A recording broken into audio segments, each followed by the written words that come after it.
The life of a proctor defender. Send some text that might offend ya. Lose your gun while you're out on a bender. That's the life of a proctor defender. That's the life of a proctor defender. That's the life of a proctor defender. I don't even know why this is in the news. All of y'all are acting like prudes. Who doesn't like looking at nudes and sharing those nudes with the whole damn crew? Don't come at me with quid pro quo. I love that man, no homo. Not one text that he planted evidence. That means that it is so evident there's no corruption, so what's the relevance? The feds found nothing except for these messages. They say there was a conflict of interest, but really we all had a common interest. Frame Karen Reed and we're in the clear. Then work with Kev on a cold case of beer. The life of a proctor defender. Send some text that might offend ya. Lose your gun while you're out on a bender. That's the life of a proctor defender. That's the life of a proctor defender. That's the life of a proctor defender. Please judge, don't let these texts out. He's been through enough and he's really stressed out. He's got Kerry Roberts backing him up, got Matt McKay backing him up, the district attorney backing him up, and Yuri, yeah, he gave a thumbs up. How about the Emmy? Not so much. How about the laws of physics? Not so much. How about Michael Easter? Not so much. How about common sense? Definitely not. The silent majority aren't on Twitter. For my manship, my hands on the trigger. Today in Canton, it's time to kill some. No, sorry, Proctor, I can't say that. The life of a proctor defender. Send some text that might offend ya. Lose your gun while you're out on a bender. That's the life of a proctor defender. Here, Bear, take the mic. Tell 'em how you feel. Bitch, get out of line. I call her a whack job. Then I wonder why I got fired from my last job. All these Twitter trolls say I'm looking like a fat slob. Tell the FKR crew they're gayer than the flash mob. If I go to jail, please pick the right cellmate, cause I probably pissed off every single inmate. They say orange is the new black, and as you know, I don't really like black. I can't help that. They annoy me. The only hood I like is white and pointy. Oh! Okay, Jesus, Bear, please step away from the mic. White and pointy. Stop, stop, you're making it worse. It's hard to defend you sometimes. The life of a proctor defender.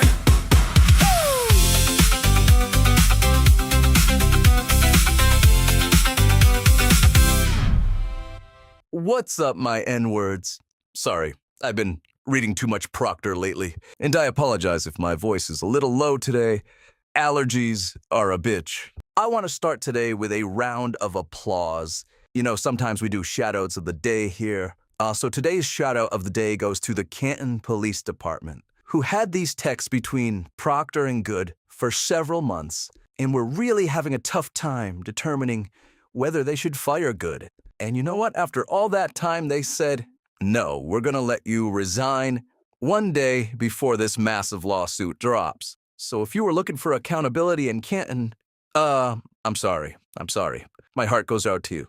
Also, something pretty cool that happened this week. I heard from the one and only attorney Alan Jackson. He reached out, he sent some nice words my way, and confirmed that he is a fervent fan. So that's why if you follow me on X in particular, you see I don't really engage in any of the drama. I don't partake in any of it. I don't care enough about it, whether it's the trolls or the antis. Sometimes those are interchangeable.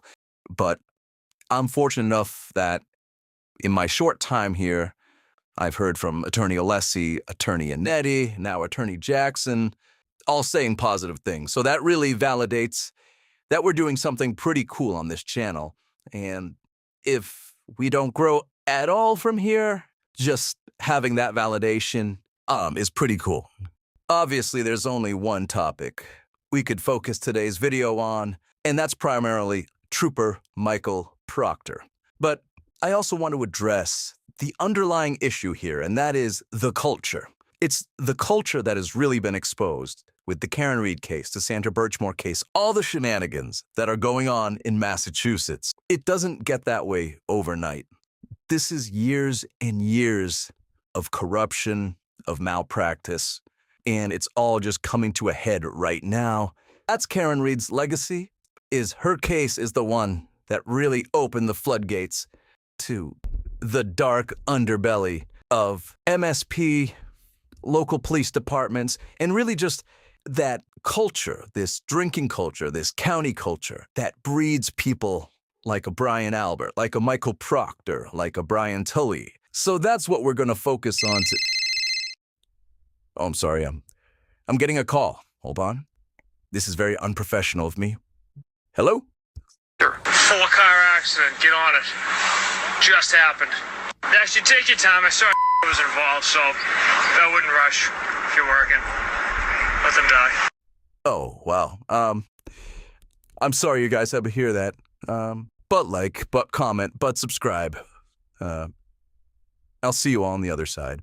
I think that if they're doing their job, they should look real close into the culture of the Massachusetts State Police, a culture that can foster somebody as dangerous as Michael Proctor and his a cancer. I remember that's a memorable line in your opening statement. You'll see from the evidence in this case that this case carries a malignancy, one that is spread through the investigation, it's spread through the prosecution from the very start, from the jump. A cancer that cannot be cut out, a cancer that cannot be cured, and that cancer has a name. Trooper Michael Proctor, PROCTOR.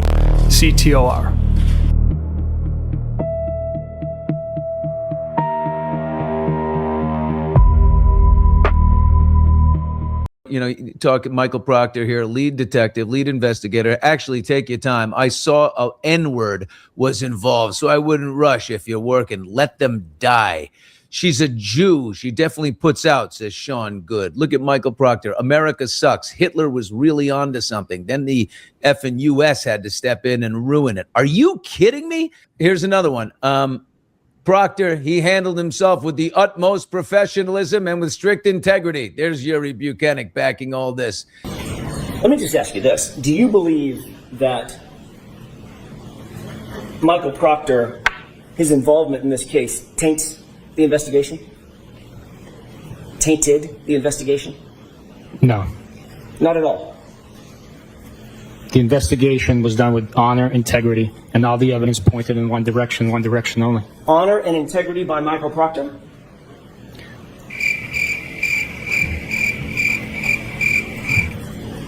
Is that a question? I'm sorry. Sure is. Everything I say is a question.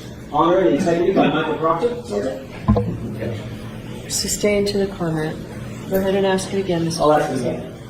You said honor and integrity. Honor and integrity by Michael Proctor? Okay. I'll allow it. The investigation was conducted with honor and integrity, and all the evidence pointed in one direction and one direction only. So, Sergeant Buchanan, you don't want to answer my question, correct?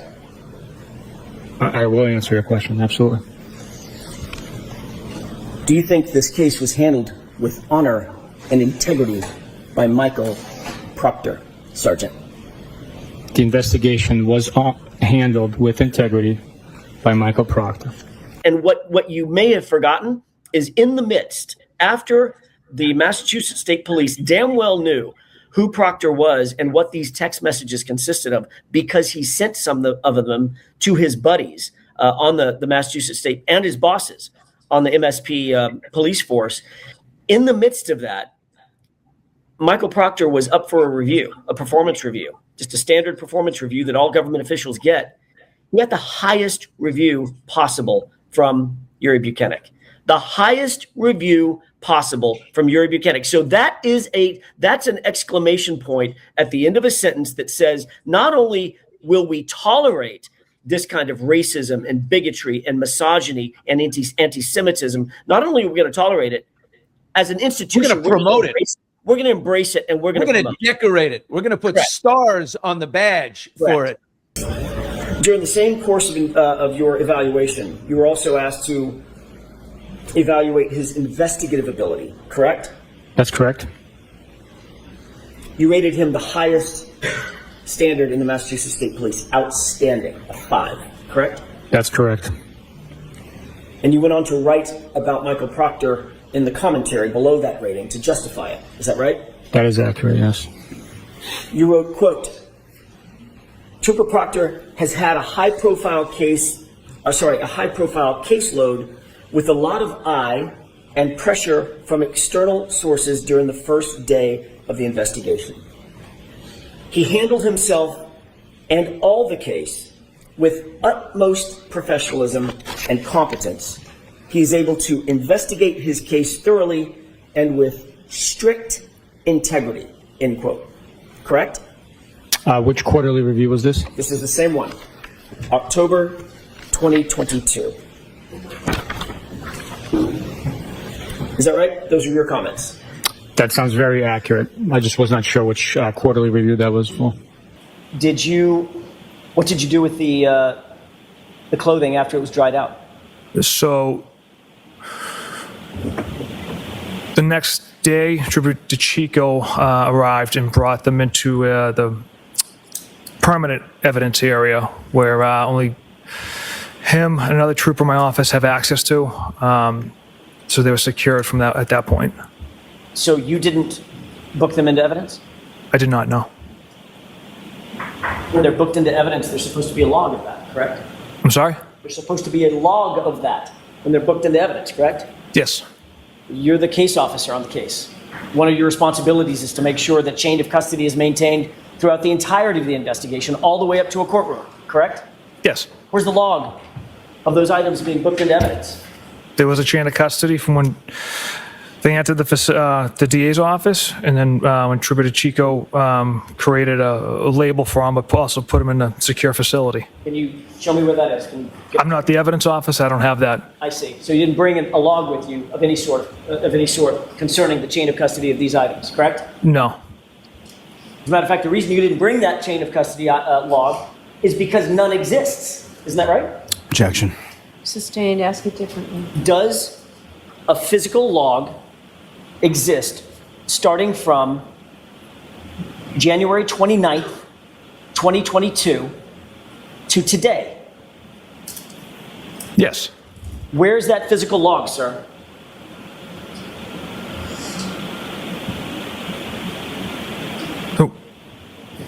I'm not an evidence officer, so I don't know how that. Yeah. So I don't know how that's generated. Right. So as the case officer, you have no idea where an evidence log is that has something as insignificant as, I don't know, the victim's clothing.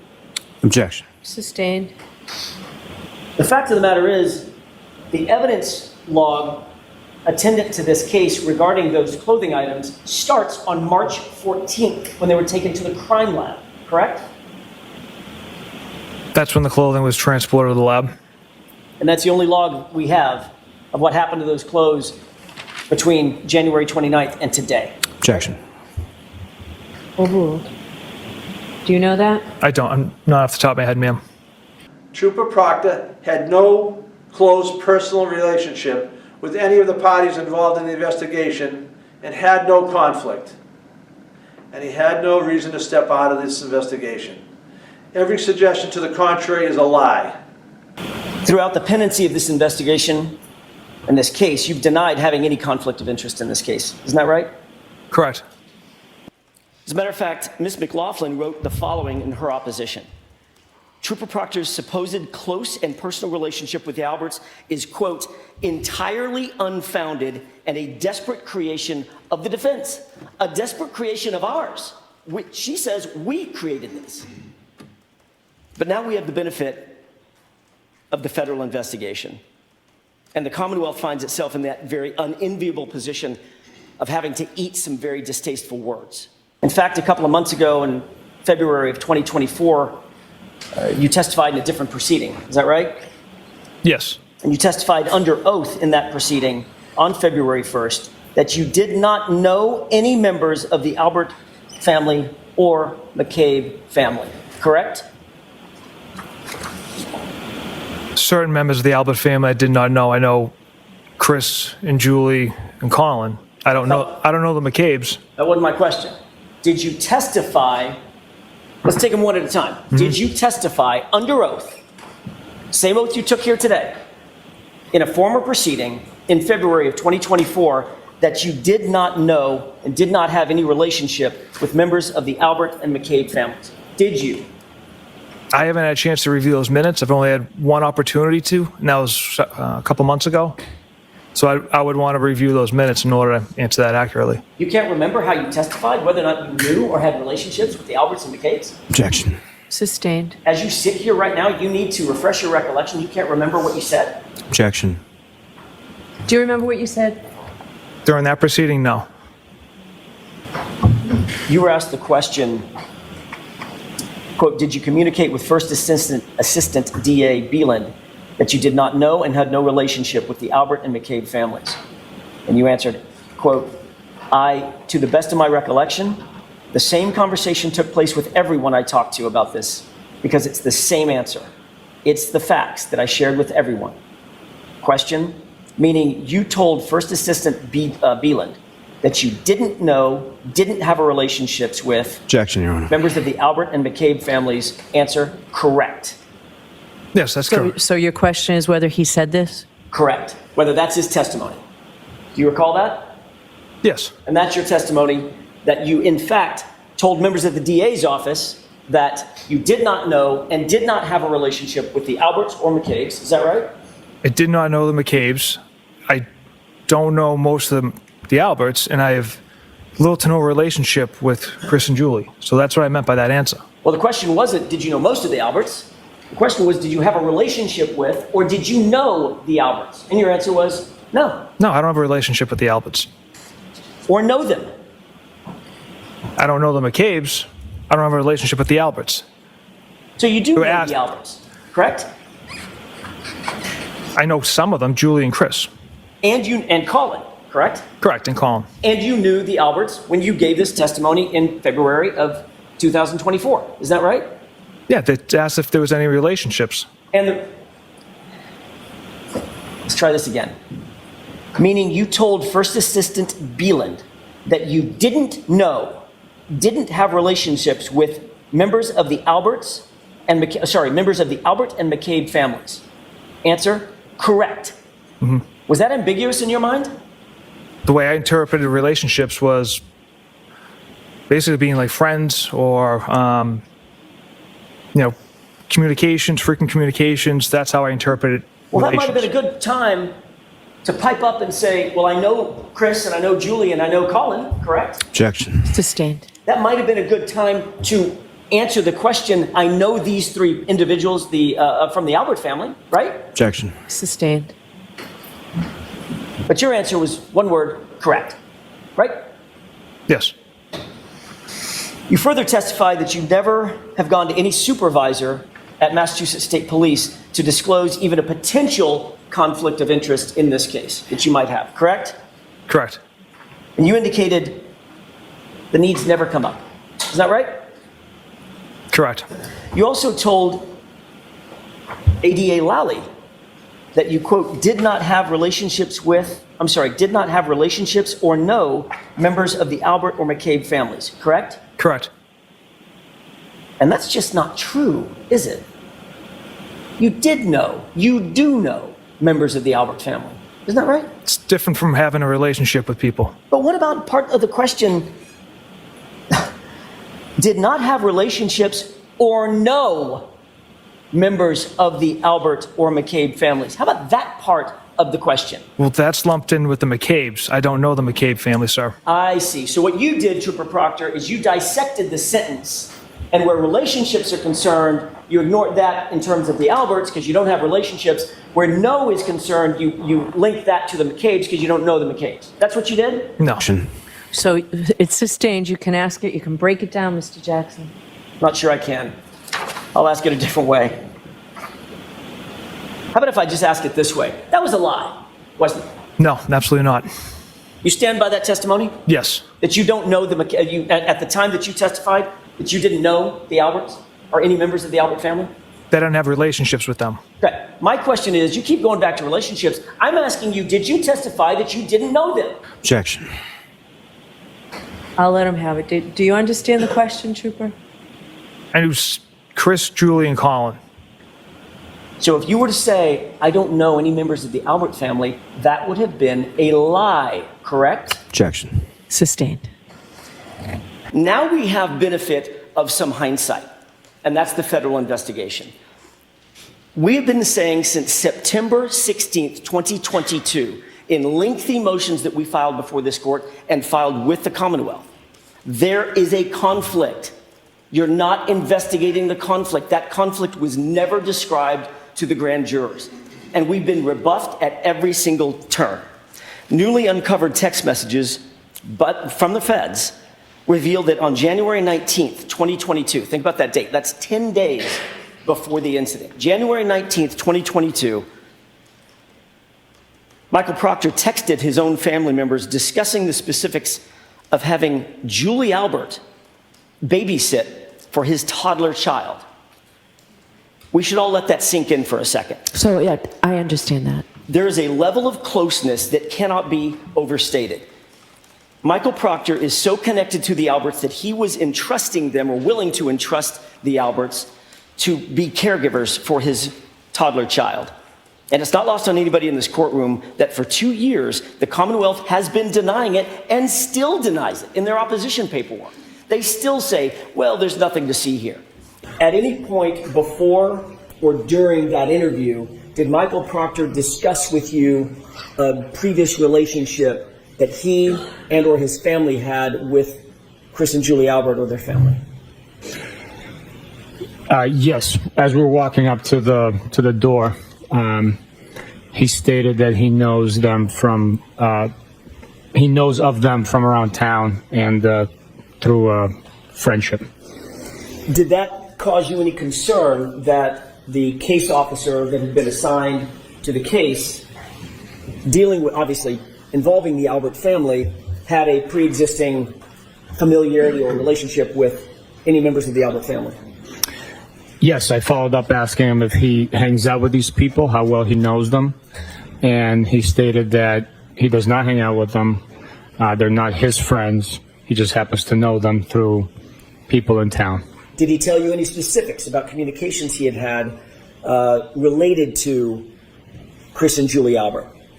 No, he did not. Did he tell you any specifics about communications he had, Michael Proctor had, with his sister as it pertained to Chris and Julie Albert? No. Did he volunteer any information about the relationship that he might have or his family might have, including his wife, with Chris and or Julie Albert? That information did not come up. Did you ever later learn, now I'm taking it outside of your conversation with Michael Proctor, did you ever later learn about friendship or connection that he and his family, Michael Proctor's family, had with Chris and Julie Albert or the Albert family? I've learned of accusations. I don't know the extent of how familiar they are. What accusations have you learned? Through trial or through court proceedings. Right, what are they? Give me the nature of what you've learned. Objection. Sustained. We need a time frame. Sure. When did you learn of these, of this information? That was July of 2023, I believe. And what were the circumstances in which you gained this knowledge?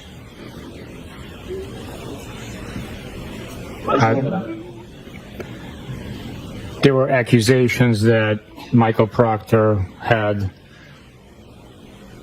familial friendship with these individuals, but the accusations were not factual. Did you learn any specifics Of the allegations? Did you use the word allegations? Or I think you used the word accusations? Yes, Were there any specifics? there were. You just said that there, what were some of the specifics? Objection. Sustained. Well, by the way, did you say that you learned of these accusations during the last proceeding in this case? Not the last proceeding. Or a prior proceeding in this case? It was through court proceedings. Okay, how did you learn that specifically, Sergeant? Did you watch some of the proceedings? Were they televised? Did someone report it to you? What were the circumstances? I was present in court. This was what year? 2023? 2023. Yes. And did you take any action to investigate further the accusations that you said came up in 2023? No. Well, yes, I did. Yes. Okay, what did you do in that regard? What were the accusations and what did you do to investigate? The information had been learned and that it was not factual, so. Okay, you're using the word information. Help me out. Details. What'd you learn? There was claims that, I object. Trooper Proctor, on January 19th, 2022, 10 days before Mr. O'Keefe's death, you were texting with your sister about whether Julie Albert might be available to babysit for your own son, correct? Yes.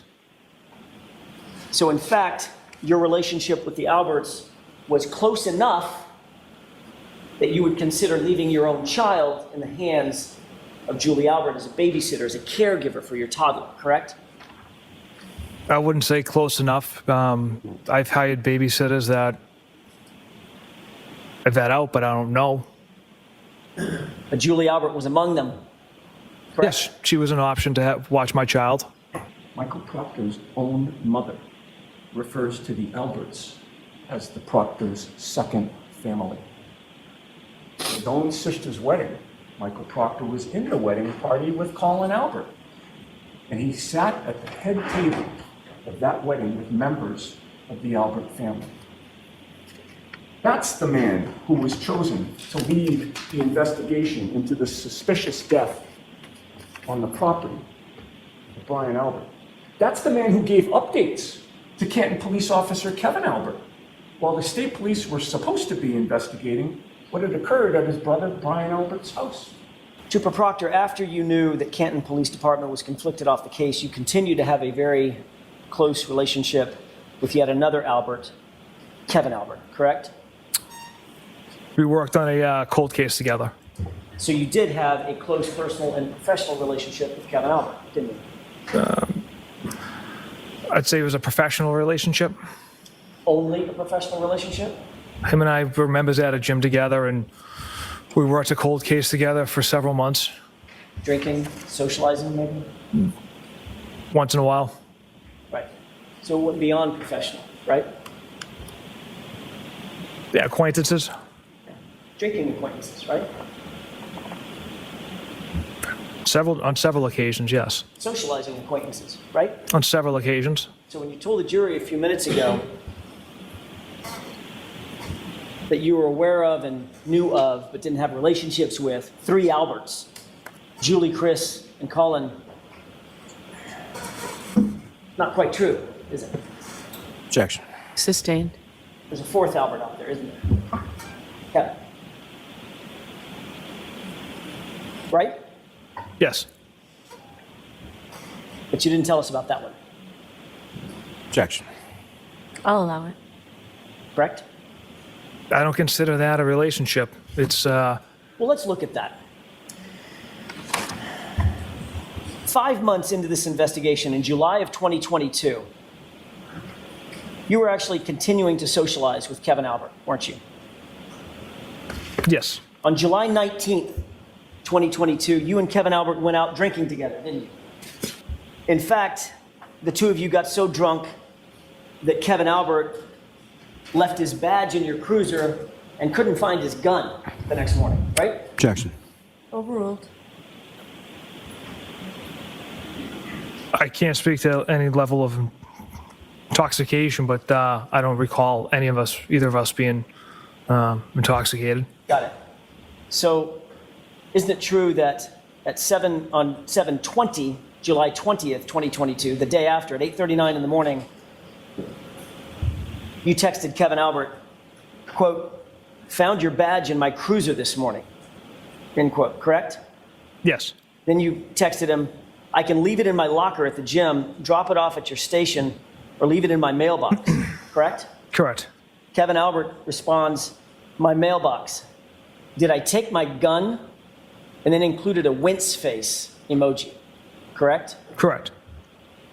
So the fact of the matter is, you two got so drunk that he couldn't find his badge and had to ask you the next morning where his gun was, right?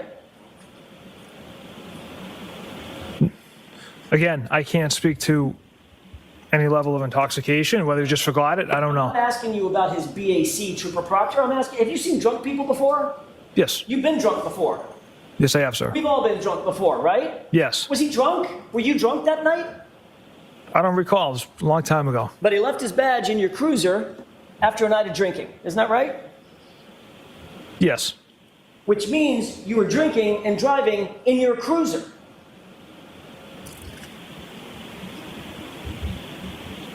Right? From what I remember, we were down the Cape working on the cold case together and stopped for dinner, had a few beers, and then dropped him off.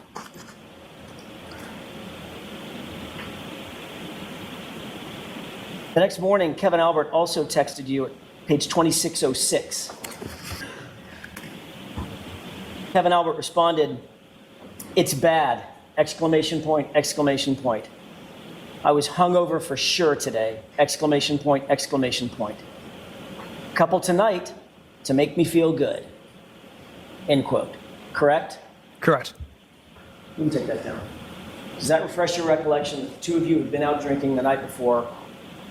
He got so drunk that he couldn't find his badge and he couldn't even find his gun.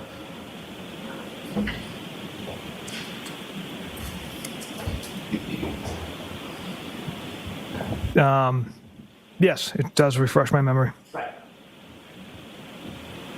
And you're in your cruiser. Right? Yes, sir. And this is with Brian Albert's brother, Trooper Proctor. Correct. You were shown a photograph of my colleague, Mr. Unetti, correct? Yes. And then your response was what? I hate that man. I truly hate that man. Actually, your response was, "I'm going through his retarded client's phone right now," correct? Yes, after the picture, sir, yes. Who's the retarded client? I was referring to Miss Reed, again, unprofessional language. I'm asking for who you were referring to. Miss I know Reed. you've got an explanation. Who was it that you were referring to as retarded? Miss Reed. Karen Reed, the woman sitting to my left. Yes, sir. The subject of your investigation as a professional, correct? Yes, sir. As an unbiased, objective investigator, the person that you were investigating, you referred to your bosses as retarded, correct? Again, poor language on my part. Poor language is one way to put it. Completely offensive is another way to put it, right? Objection. I've got to sustain that, Mr. Jackson. Professionalism? Yes. You believe that he acted in accordance with the highest standards of professionalism? During his 90-day performance, yes. And you didn't just say he displayed professionalism, you said utmost professionalism, correct? Yes. Competence? Do you believe he displayed competence? Yes. And not just integrity, but he conducted himself, as you put it, with strict integrity. Is that right? That is correct. Did it show integrity in your view when your subordinate Michael Proctor called Miss Reed retarded? Objection. I'll allow that one. I believe that as a U.S. citizen, he has the right to comment. That's his First Amendment right. We uphold the Constitution, and it's unfortunate, unprofessional what he said in the private text message communication. He might have been voicing his frustrations. I cannot speak for Michael Proctor. It is unprofessional and unfortunate that he said that. This was not, Sergeant Buchanan, a private text message conversation. This is with his boss and 4 or 5 other individuals, one of whom was your boss. Correct?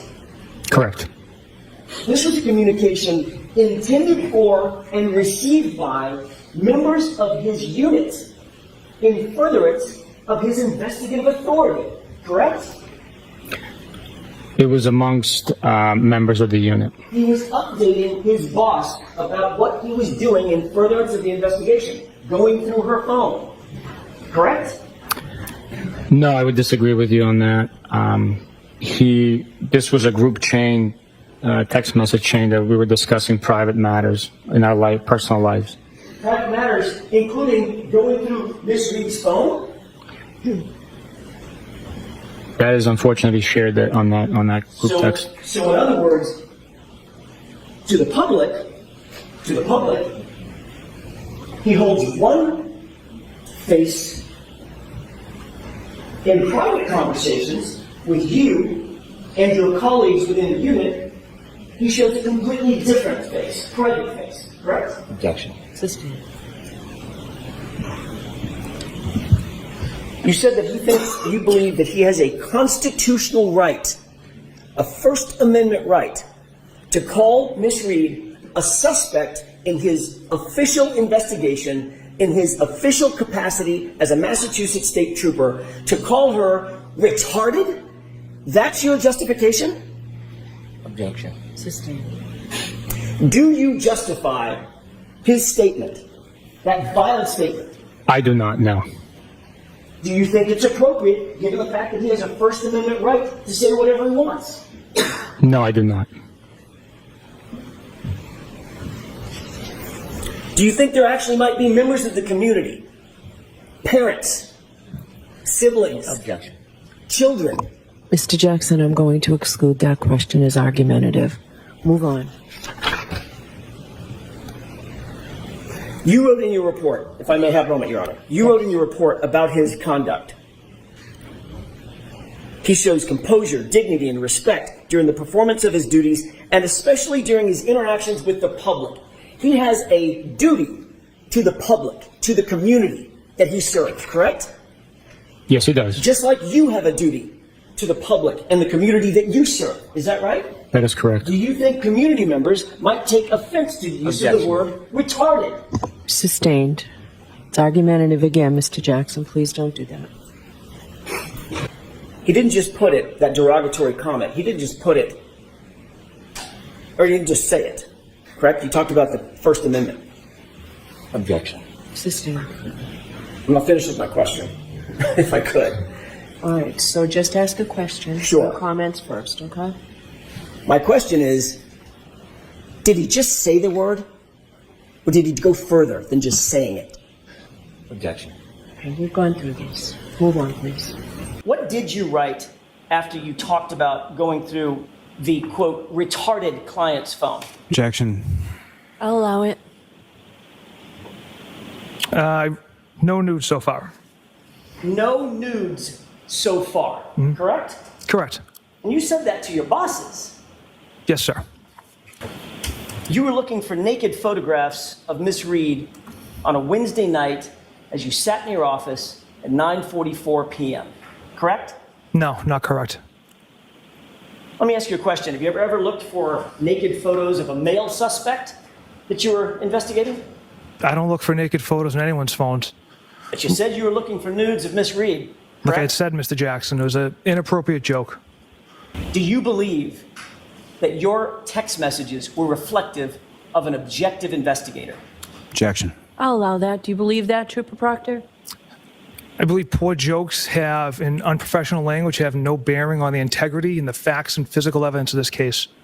It's not that they don't have any bearing on the facts and integrity. It's that they have no place in a professional investigation because it shows bias, right? Objection. So I have to sustain that as asked. Go ahead and ask it differently, Mr. Jackson. I acknowledge that text message being sent. You acknowledged it by liking it, correct? With a thumbs up. I acknowledged it by responding with a thumbs up emoji. The fact is, Trooper Proctor told you, his supervisor, in this series of text messages, that he was going through Miss Reed's phone. Is that right?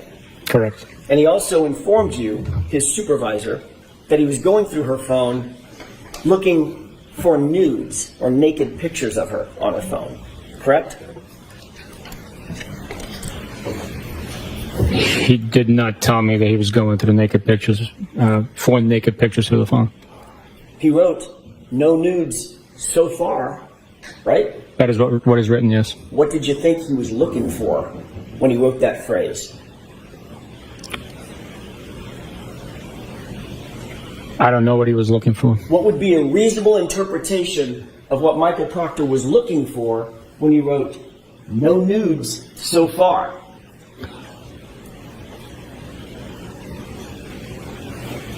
I don't know.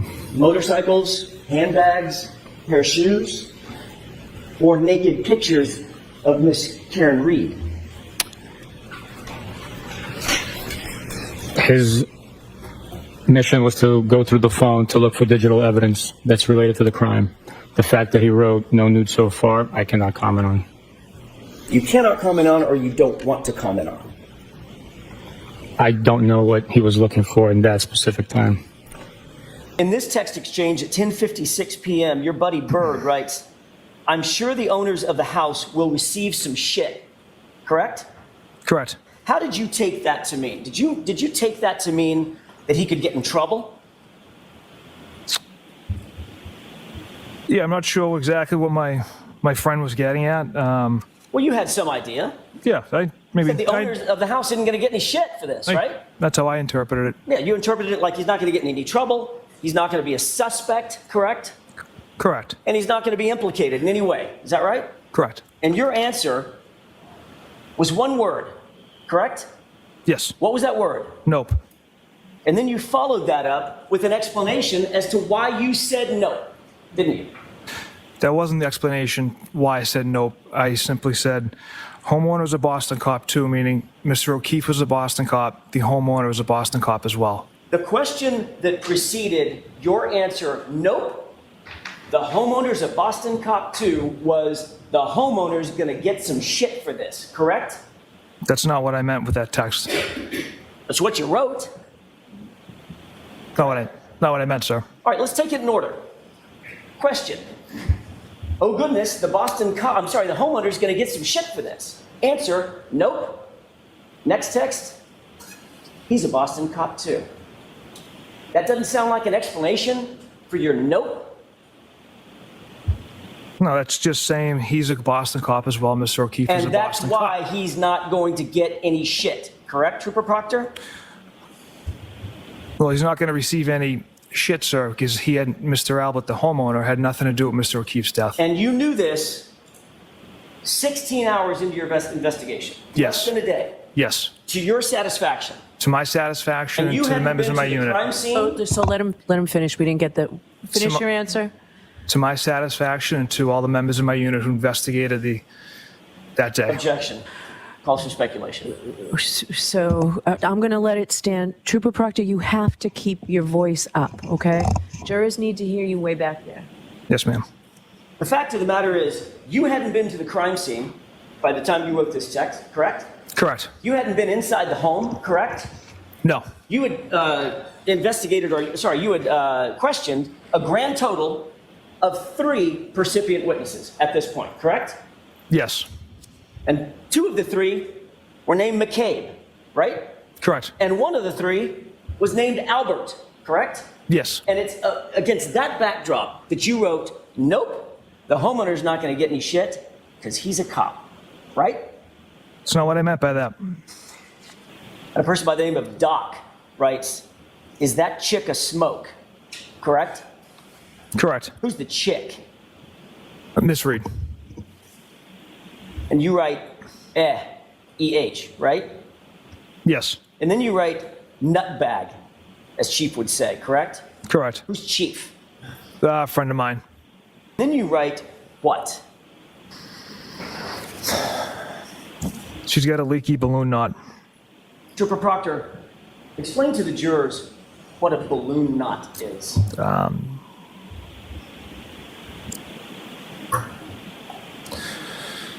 Your, essentially, I guess your rectum area. Your anus? Yes. That's what you were referring to about Miss Reed? Yes. And you were making fun of her because you believed at that time that it leaked? That's how you were treating Miss Reed? Yes or no? Yes. And then you followed that up just to make sure you cleared up any mistake about what you meant with leaks poo, correct? Objection. All right, so I'm going to strike that. You could get this in, but do it the right way, Mr. Jackson. You followed that up with the phrase leaks poo, didn't you? I did. Again, another reference to Ms. Reed's medical issues and medical conditions, correct? Correct. Specifically focused on her anus, correct? In reference, yes. Were you aware at the time that you wrote this that Ms. Reed had suffered a colectomy surgery, very serious surgery? I was not, sir, no. Were you aware that she had had 10 surgeries in 18 months, several years prior? 10. I was not aware of that. Were you aware that she had serious medical issues, gastrointestinal medical issues that she suffered with, she was a victim of for years? Did you know that? Objection. Sustained. And what's Courtney Proctor's response? Nothing. I just saw Julie, and she said when this is all over, she wants to get you a thank you gift. And I respond with, get Elizabeth one. Hang on just a second. Let's take them one at a time. You were asked about this on direct examination by Mr. Lally, right? Correct. And you looked at the jurors, paused, and said, I never asked for a gift. I never received a gift. Elizabeth never asked for a gift. She never received a gift. You remember that? Correct. You said you never asked for a gift, correct? Correct. What's your next text? Get Elizabeth one. Get Elizabeth one what? Referring to a gift. Right. So you did, in fact, ask for a gift, didn't you? For my wife who had been home with my children for the last 10 nights. From Julie Albert Yes. for your participation on this case. I don't know if that's, yes. And that autopsy report indicates undetermined, is that right? For Manor, yes. In response, you wrote a text message to DeChico, correct? I did. What was your response? Of course, it's undetermined. Then what else did you write? She was a whack job.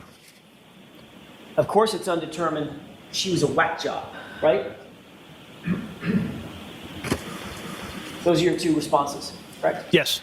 You were talking about Dr. Scorti-Bello, the female medical examiner who came to the determination that this was undetermined in terms of the manner of death, correct? I'm not sure who I'm referencing as far as she was a whack job, but the of course it's undetermined is a sarcastic response from me. The reason you referred to Dr. Scorti-Bello as a whack job is because the cut and dry case that you had hoped for wasn't really going your way, right? Objection. Sustained. When you referred to she's a whack job, were you referring to Dr. Scorti-Bello? I don't recall. Were you displeased with the undetermined finding instead of a homicide finding because that was an obstacle in your investigation? You did not include in your autopsy in any fashion any discussion of whether Mr. O'Keefe's injuries were consistent with a motor vehicle accident, did you?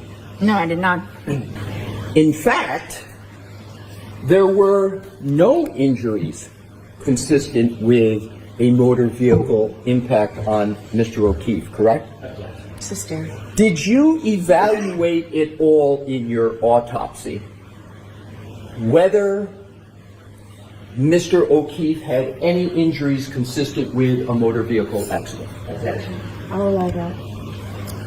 Yes, I did examine his lower extremities. That is protocol in any case of suspected impact with a motor vehicle. So I did examine his legs and I did not see any evidence of an impact site. And can you elaborate to the jury what you mean by no evidence of an impact site? I'm going to sustain that objection. What do you mean in your answer, no evidence of impact injuries? I'll allow that.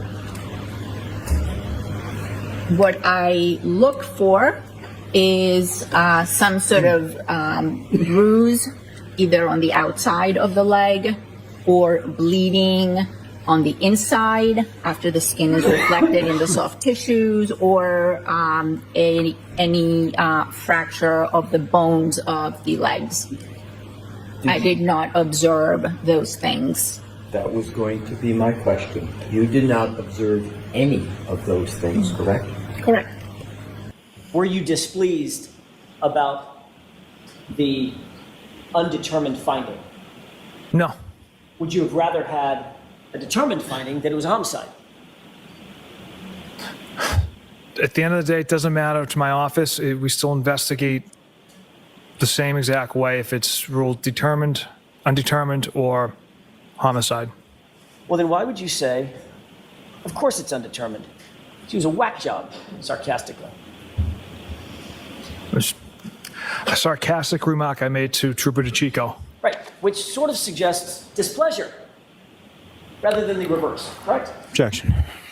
You'd agree that it's extremely unusual for the manner of death to be undetermined in a homicide investigation you've worked on, correct? Objection. How many murder cases in the history of your career have you worked on in which the medical examiner made the determination that the manner of death could not be determined? Objection. I'm going to allow that.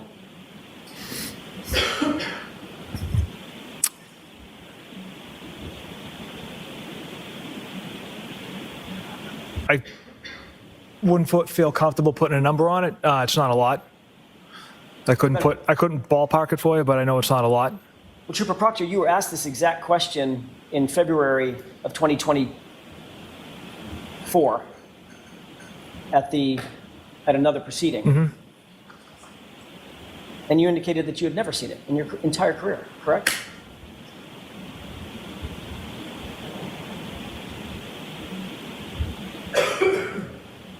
I'm trying to run it.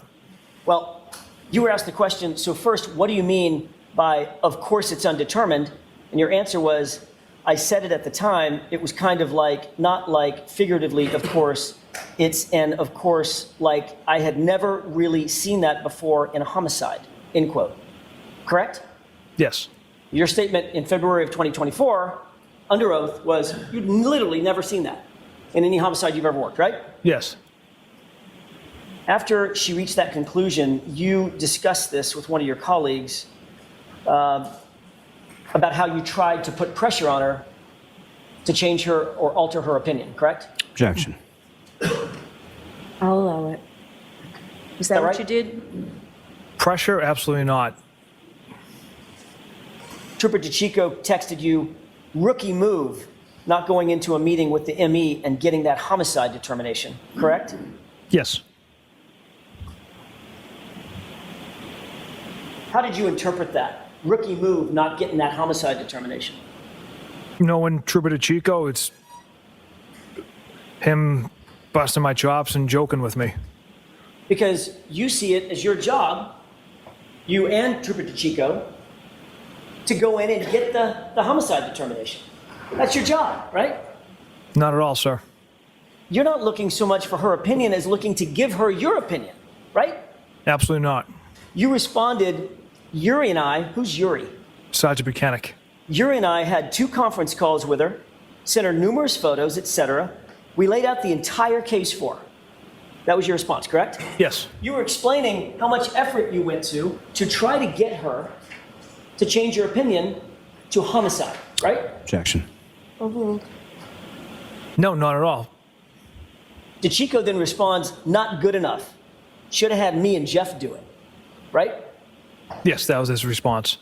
Busting your chops that you didn't meet the standard of getting her to change her mind to make it a homicide, right? That's what he was busting your chops about. We would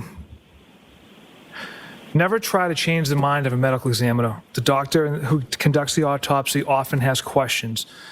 They want to know the facts, kind of what had transpired leading up to a victim's death. It happens not only in homicides, but the unattended deaths we also attend to, a suicide and overdose. So it's common to have these conversations with doctors. Right, but in response to getting the information that she made the determination and held on to it, that this was undetermined, your answer was, of course it's undetermined. She was just a whack job, right? With sarcasm. Ultimately, did the doctor change her opinion? No. But the determination of the medical examiner, that didn't matter to you, right? Because you had already decided you were going to charge Miss Reed with murder anyway. Objection. I'll allow it. Yeah, the determination did not matter as we continued on with the investigation. Notwithstanding the medical findings in the case, correct? That it was not determined to be a homicide, right? Considering the manner, but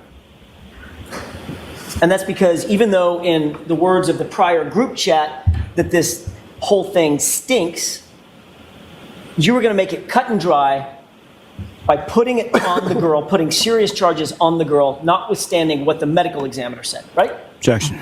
Sustained.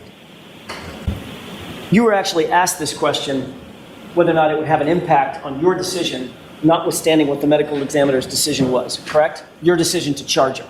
Is that right? yes. On February 1st, 2024, you were asked, so what you're telling this grand jury today, and you expect this grand jury to believe that you didn't care whether the medical examiner came back with a homicide determination? It doesn't matter to you? And your answer, quote, no, because either way, Ms. Reed was going to be charged. Right? Correct. That's how you make a case cut and dry, isn't it? Objection. Sustained. On that date, February 4th, 2022, your sister texted in relation to some sort of donation that she had given. I didn't give my name as I didn't want anyone to link me to Michael, meaning you, correct? Objection, Your Honor. May we approach? Okay, take that down. You responded to a text message from your sister, correct? And your response was, hopefully she kills herself, correct? Yes. Who's she? The defendant. Miss Reed? Correct. You literally said that you hope that Karen Reed, the subject of your investigation, the woman sitting to my left, about 7 feet from me, that she would just die, correct? The figure of speech. You wanted her to, the figure of speech is you wanted her to kill herself, No. right? No, it's not. Trooper Proctor, Karen Reed, in your investigation, had quickly become a very serious problem for you, hadn't she? Objection. Sustained. Did you believe that Karen Reed was a problem or an issue for your investigation? Objection. I'll allow it. No, absolutely not. In your words, quote, all the powers that be want answers ASAP.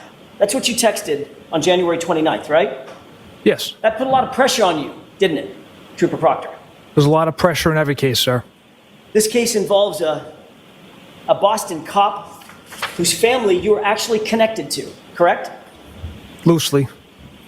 Chris Albert, loosely. Yes. Julie Albert, loosely. Yes. Colin Albert, loosely. Yes. Kevin Albert, loosely. Yes. Loose enough to leave his badge and his gun in your cruiser after a night of drinking, right? Objection. Sustained. You agreed in your group chat that you needed to, quote, make this cut and dry because another cop was involved. Those are your words, right? Objection. Where is this? I did text that. I don't know if it's in the exact context. But yes, those were my words. Group chat. Yes, that was in the group chat. Your friends wrote this whole thing, in their words, stinks, correct?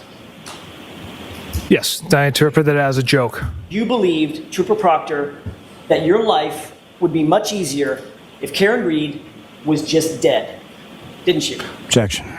I'll allow it. No. Like I had said, it was a figure of speech. My emotions got the best of me based on, the fact that Miss Reed hit Mr. O'Keefe with her vehicle and left him to die on the side of the road. So my emotions got the best of me with that figure of speech. Well, let's talk about your figures of speech. During the course of your investigation, your figures of speech include the following. She's a bitch, a whack job, correct? Yes. A retard, right? Yes. Her balloon knot leaks, right? Yes. No ass, correct? Yes. She's fucked, according to you, right? Yes. Ass leaker. That was the word you used, a figure of speech, right? Correct. a girl who shits herself, right? Correct. And then fuck her, correct? Correct.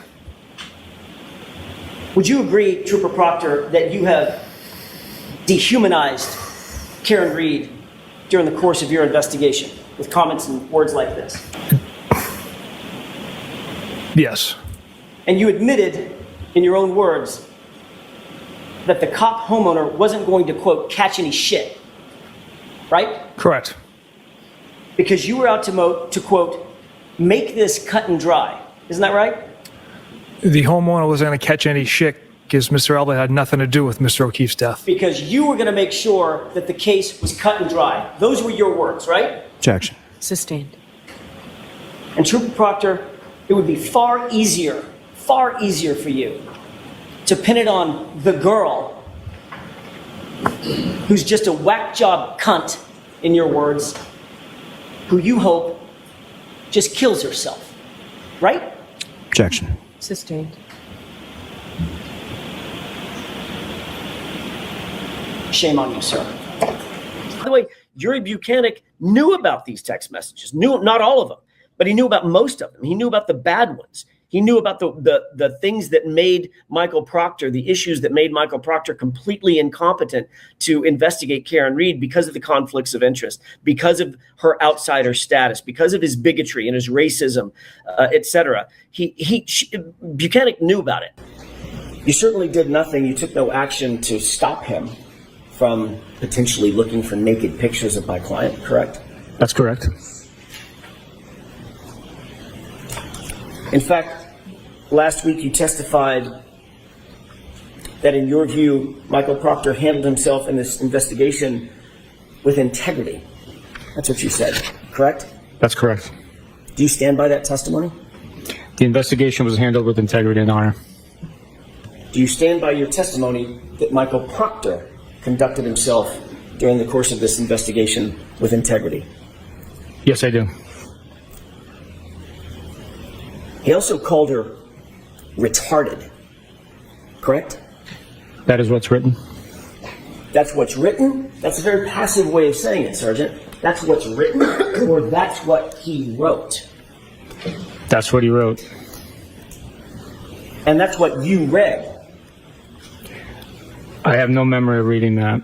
I acknowledged him going through the phone on my Apple Watch. I have no memory of him writing retarded on a text message. And you'll agree that that is one of the most vile and insensitive and incendiary terms one could use in modern society. Retarded, correct? That is correct. And in fact, through your response to that vile phrase, you encouraged it because you liked it with a thumbs up, correct? Objection. Sustained.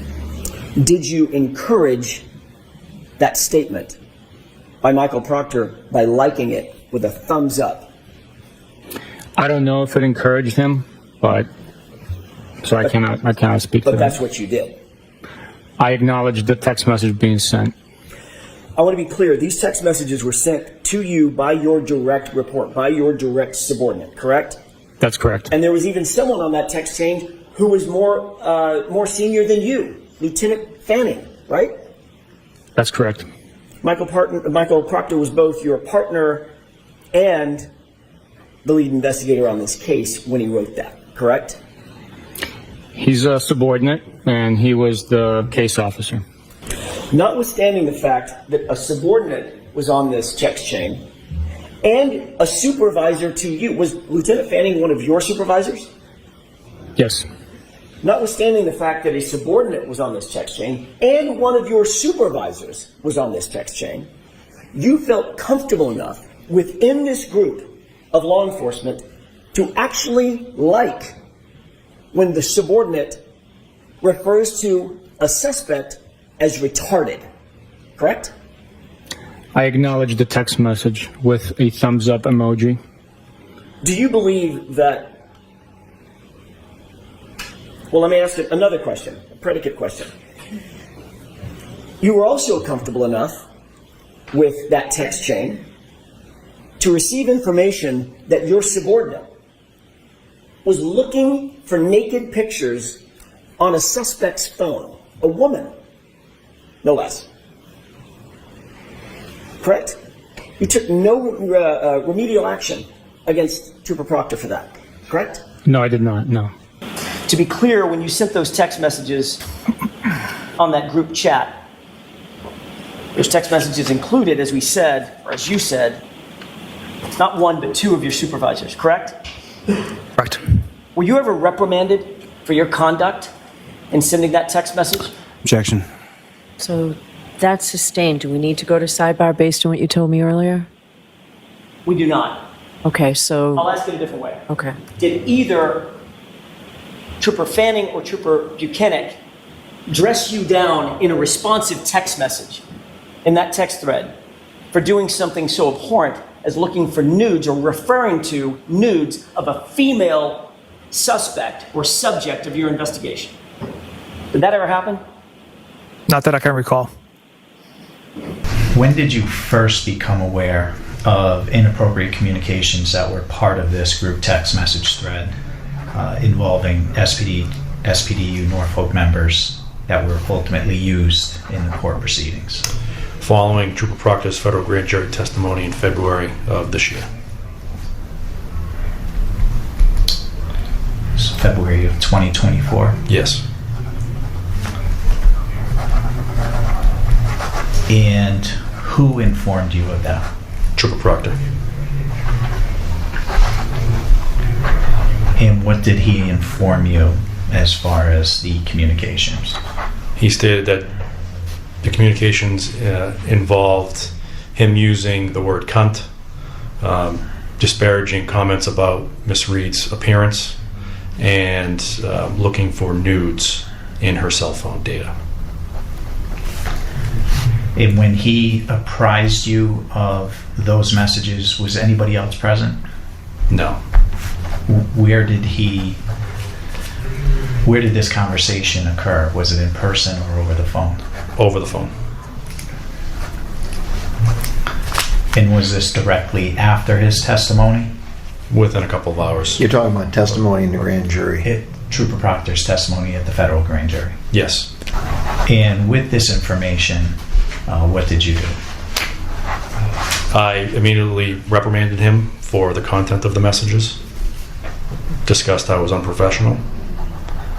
I then subsequently contacted Major Coppenrath, who was in my chain of command in DIS, to inform him of the messages.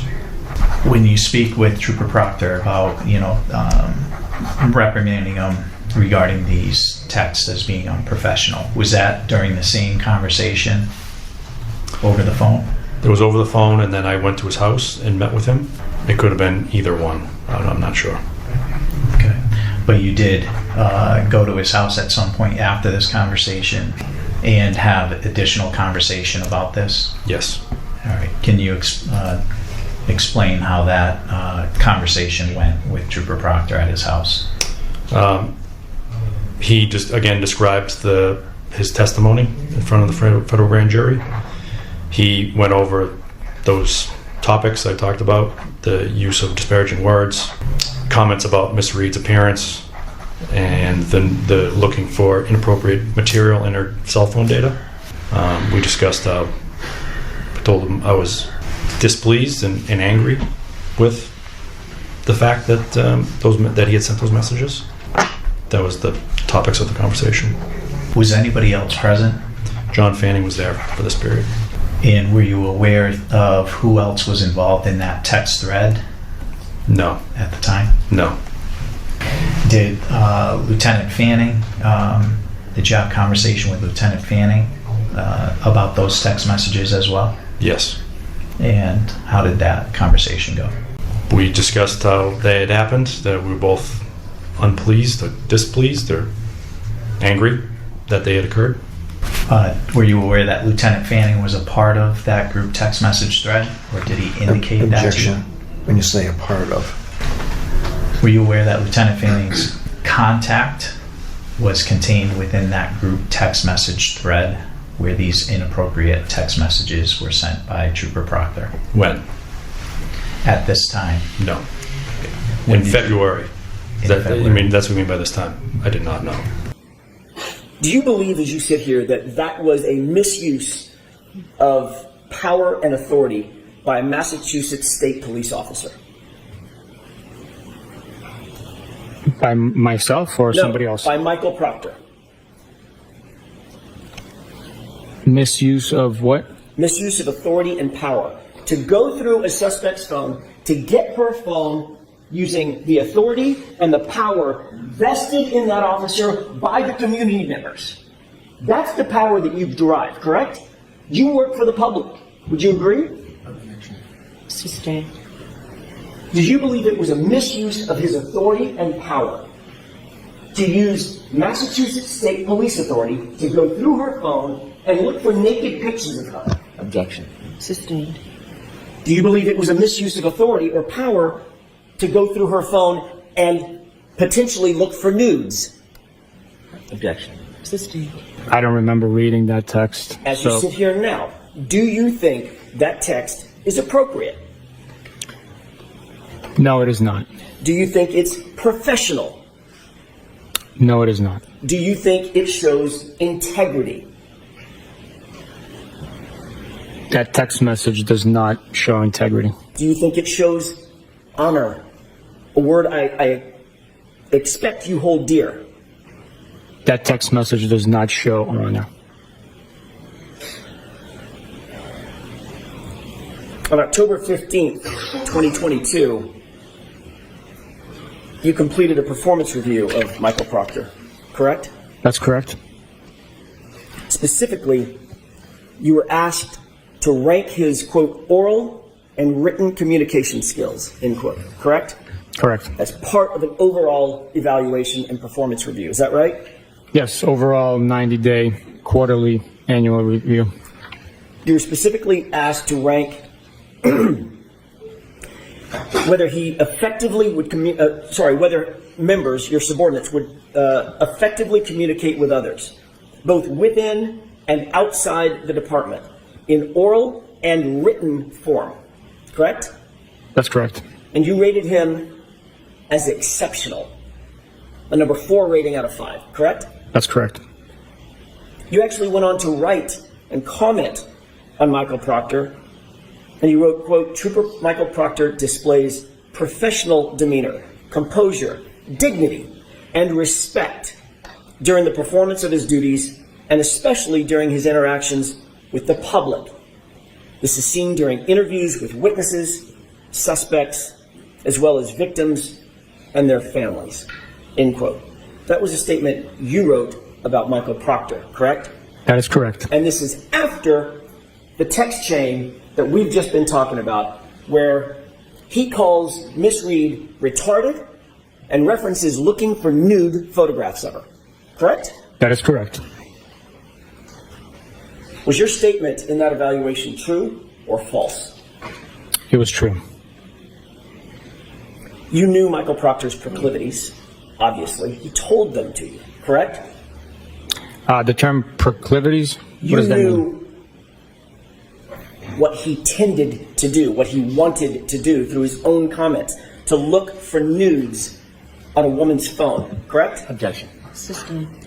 You were aware, sir, that he had received evidence in a case, evidence that doesn't belong to him, belongs to the Massachusetts State Police, at least at that point, correct? The cell phone.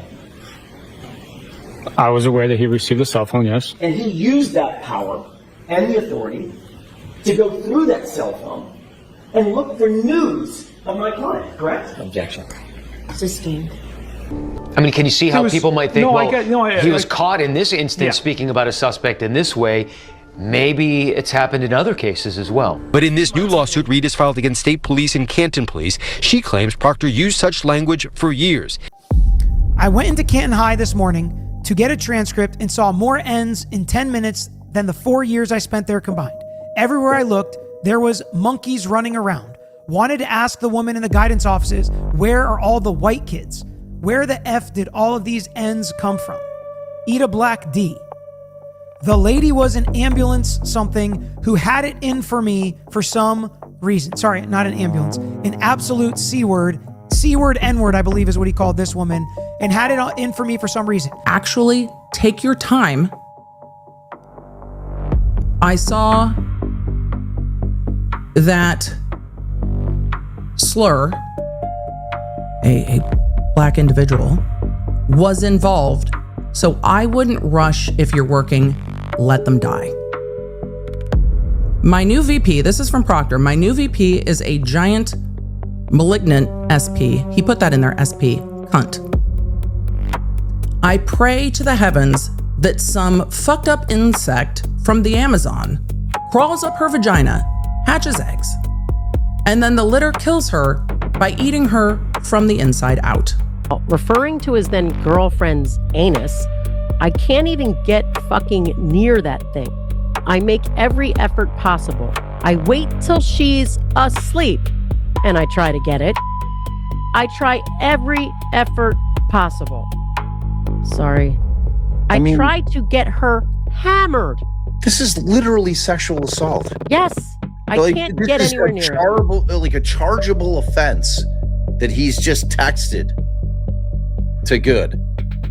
Deport their asses. I don't care if they are here legally or what their excuse was. Fucking deport those sand N-words. Detroit should be destroyed along with places like Flint, Michigan. They are breeding grounds for N-words to run wild.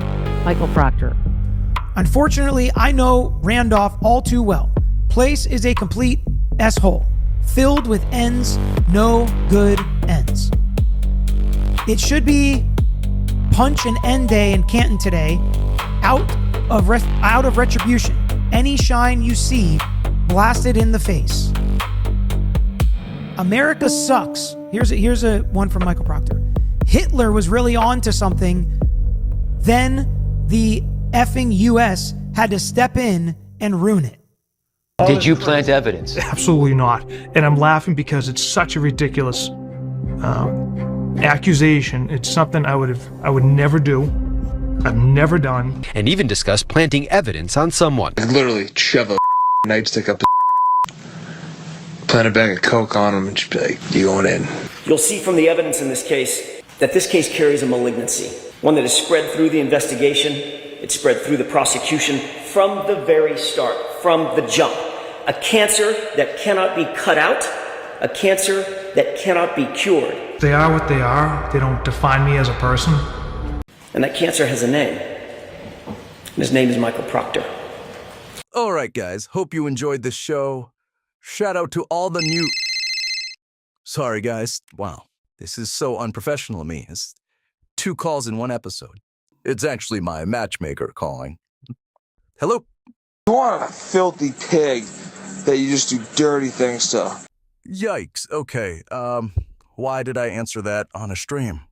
Anyway, enjoy the outro, guys. I put you on a pretty list. I'm gonna make you pay for this. Yeah, AJ's dangerous. Ooh, oh baby, I was born for this. Yeah, I brought the West Coast to Dedham. Nobody is safe from my verbal venom. Put a witness on the stand and watch me shred them. Have them praying for peace, like their name John Lennon. A lawyer to match me? Well, I ain't met him. Don't believe me? Just ask Hank Brennan. Free can't read, and that was just the beginning. I'm never tired of winning. Got these middle-aged women waiting up to go swimming. Let's swim. I don't get nervous. I make people nervous. I don't get nervous. I make people nervous. I put you on a ready list. I'm gonna make you pay for this. Oh, LAJ's dangerous. Ooh, I put you on a ready list.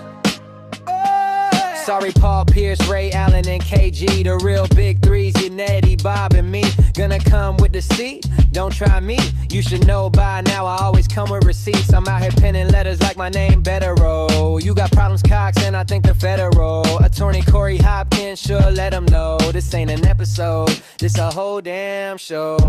I don't get nervous, I make people nervous.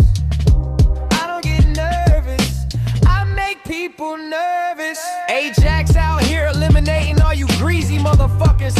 Ha ha.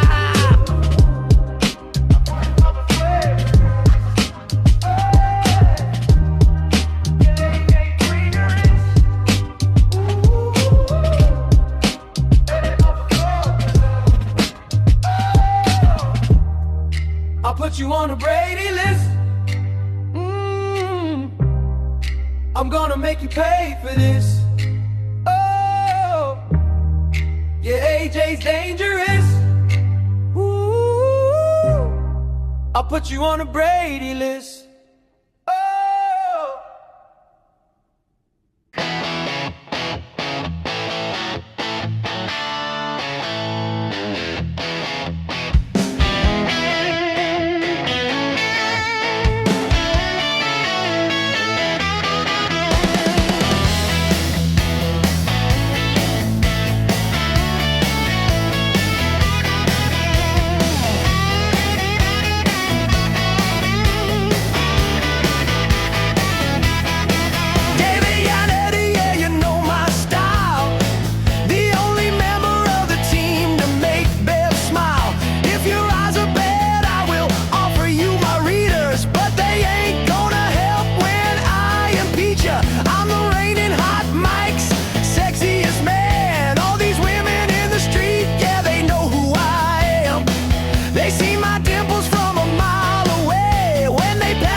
Michael Proctor said he truly hates me. I got a question, Proctor, how's life treating you lately?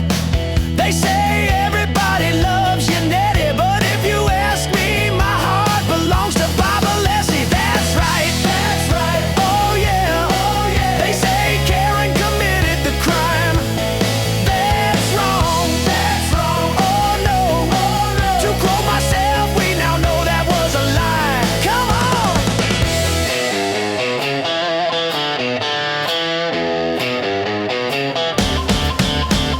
Authors in Salem, Dedham, and Boston. Something in Norfolk County is rotten. Morrissey had me saying that is outrageous. A new DA might be what could save us.